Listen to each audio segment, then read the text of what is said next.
Hi, Nanuet. I'm Dr. Palizzi, one of the school psychologists at the middle school. I, along with other Nanuet clinicians, am creating videos in order to support families and students to prepare for the school year. This video is focused on beginning to talk to your children about returning to school and establishing some healthy practices in order to help prepare.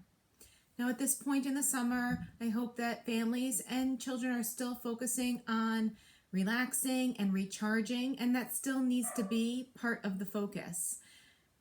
What you want to do is begin to also start talking about return to school and see what your children may be thinking and feeling. Now, I would imagine that a lot of families have already begun that conversation, and I just want to offer some guidance as you talk to your children. So one, you want to first identify how they're feeling. So you want to identify how they're feeling now during the summer, and you also want to help them identify how they're feeling as they begin to think about and talk about returning to school. And you may get a mix of emotions. You may get some feelings of excitement.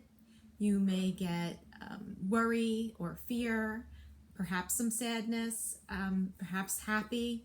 So you want to help your children identify those emotions and notice any physical feelings that may go along with those emotions.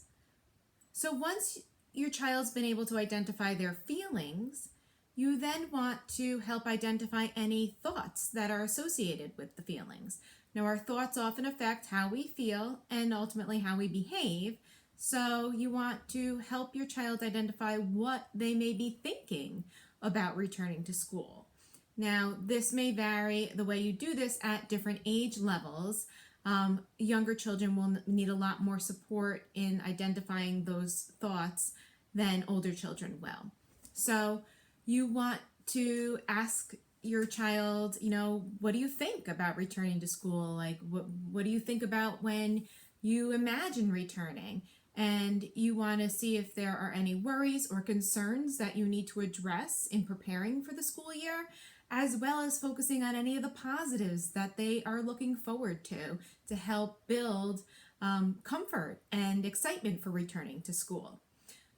When you come across those concerns and worries, it can be helpful to create coping statements to help address those concerns. I mean, one, you want to make sure you know where your children are getting their information and that they have accurate information about, the worries and concerns that are coming up. But you want to create coping statements to help increase their comfort, and they can be things that they can say to themselves when they start to worry as they're thinking about and then approaching the school year. For example, if a student is worried about, getting sick, a coping statement could be, I'm going to wear my mask, I'm going to social distance, and I'm going to wash my hands, and that will help to prevent me from getting sick.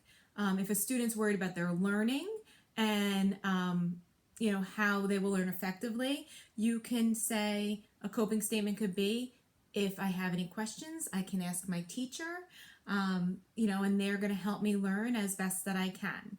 So these are statements that are short and simple that specifically address the worry or concern that can help to bring comfort when they start to worry in thinking about, or ultimately when we return to school.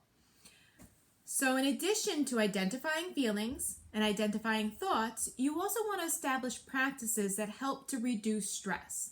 Now, you often probably have regular practices anyway that help to, create some downtime, to help to relax, maybe not think about, things that are going on in the world or in the environment around them. And these could be things such as, playing with their siblings, exercise. It could be taking quiet time to read and just kind of go into their own world.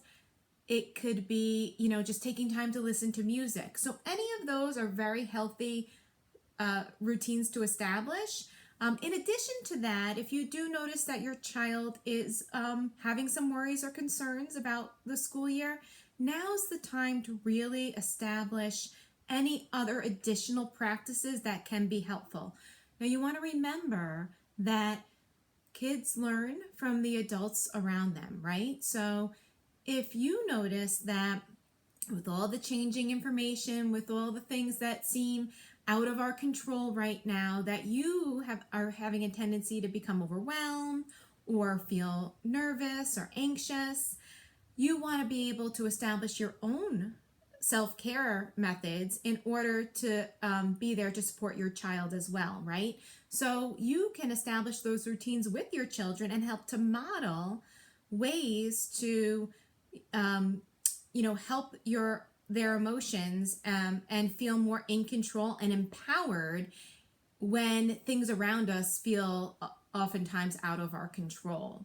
So in helping to establish some strategies in order to help children feel empowered and gain confidence and control over their responses to their worries or their negative thinking, you may want to look at some practices for mindfulness or relaxation that help to calm, help to take time to understand how you're feeling and pause to think about how you want to respond.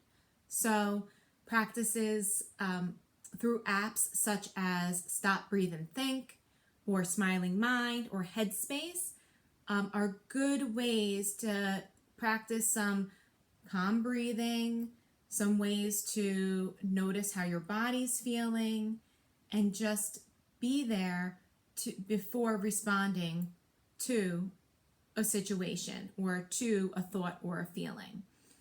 In addition to those apps, you may also just want to establish taking 10 deep breaths or just stop, breathe, and then respond. Or you can pause and count backwards from 100 to 0. These are practices that just give you time to calm before responding, and these are practices that can help children when they start to feel overwhelmed. So I do encourage you to establish those practices now. Check in with your child to see if you need to increase some of those practices. And now is that time to do that. Even just doing that, anywhere from 3 to 5 times a week can help to establish a good routine and have that practice continue as the school year begins. If you have concerns and think that you need additional support, please reach out to your building principals or any of the psychologists or social workers or counselors. We are happy to offer more information and more resources if you have more concerns.